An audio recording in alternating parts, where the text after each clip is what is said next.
This keto bread pudding is an absolute delight. It's really soft and gentle. And with the added unsweetened dried cranberries, you could certainly make this during the holidays. Now in this recipe, we lightly toast your keto bread. Now speaking of keto bread, you can use any keto bread that you would like.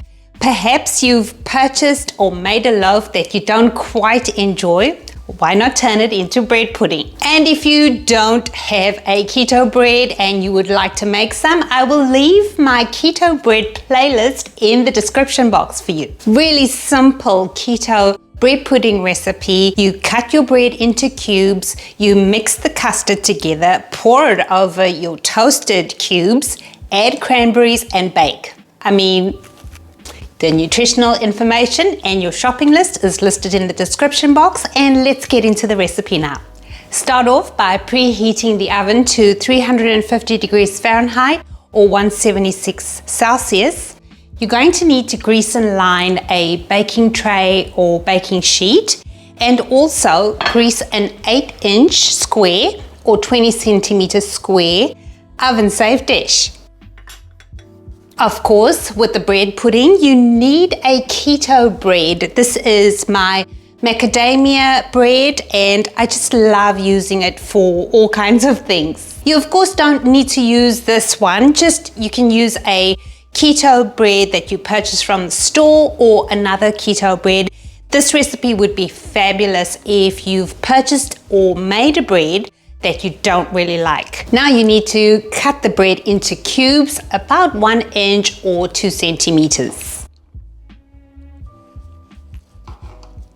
Okay, it's really hard to measure bread in cups, but this 1 cup measures 70 grams, but you're gonna need a total of 500 grams, and this is how much bread I have left, and I used a Pullman loaf. Add all of your cubed bread to your lined baking sheet, and we're just going to lightly toast these cubes of bread for about 10 minutes. And what that's going to do is it's going to give your cubes a bit of structure. While your cube bread is toasting, let's prepare the custard. To this bowl, I have 2 cups of heavy whipping cream, and I'm going to add a half a cup of water. Then 3 large eggs,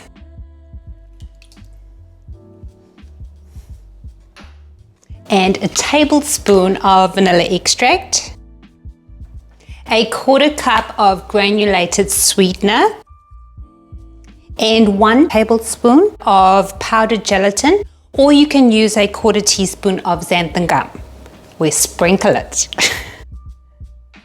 And we're going to whisk this all together.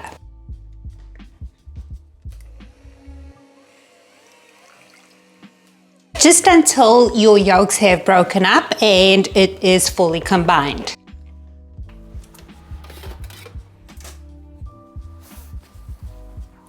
When your cubes are ready, place them into your prepared oven-safe dish. And do try to get your cubes as even in the pan as possible. Now we're going to gently pour the custard over your bread cubes.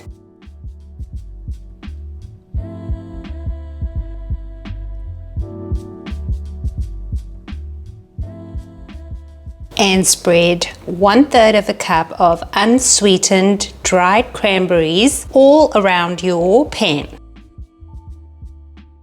Cover with foil and bake for 20 minutes.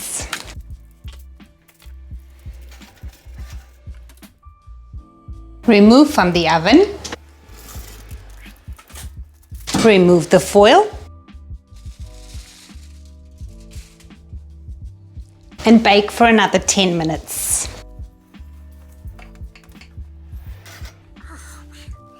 That is smelling so good. So you want your bread pudding to cool a little so it solidifies and comes together. You can have it warm, just expect that it's going to be more gooey. Okay, my bread pudding has solidified while it's still warm. I only waited, say, about 15 minutes. and it would be perfect as a winter dessert. If you want, you can also dust with a bit of powdered sweetener, not too much, just a sprinkle. As a guide, you want your cubed bread to have a little bit of browning on the edges. So if 10 minutes isn't enough, you want to go for another 5 until you have this browning.